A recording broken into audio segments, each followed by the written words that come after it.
আজ নিষিদ্ধ ঘোষিত আওয়ামী লীগের প্রতিষ্ঠা বার্ষিকী, আর সেই প্রতিষ্ঠা বার্ষিকী ঘিরে যাতে রাজধানী ঢাকা এবং ঢাকার বাইরে কোনো নাশকতা বা সহিংসতার ঘটনা না ঘটে সেজন্য 11 দলীয় জোট রাজধানীতে বিক্ষোভ মিছিল করছে।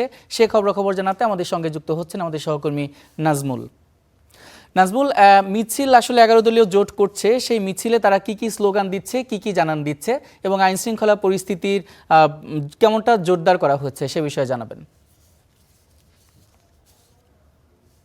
নিষিদ্ধ আওয়ামী লীগের প্রতিষ্ঠা বার্ষিকী, তো 11 দলীয় জোট যারা আছেন তারা কিন্তু ধানমন্ডির 32 থেকে ফ্যাসিবাদ বিরোধী মিছিল বের করে সেই মিছিলটি আমার পেছনে দেখতে পাচ্ছেন। তারা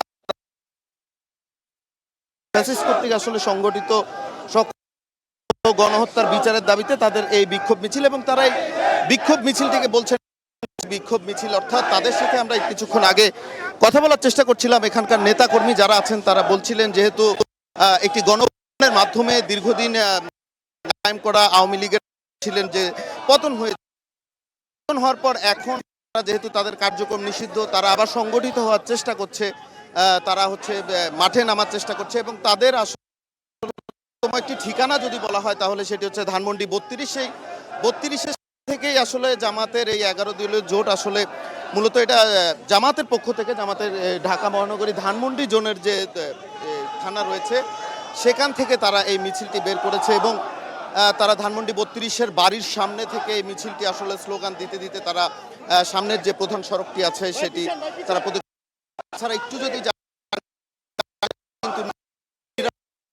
নিরাপত্তা ব্যবস্থা জোরদার করা হয়েছে।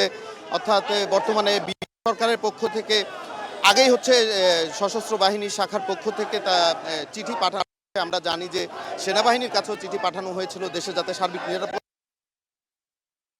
আওয়ামী লীগের রয়েছে সেহেতু তারা নেতা অথবা যে কোনো ধরনের দেশে এখন সংগঠিত হতে পারে বা দেশে বিশৃঙ্খলা সৃষ্টি হতে পারে এমন জন্য বাংলাদেশের বাহিনীর পাশাপাশি সামরিক বাহিনীও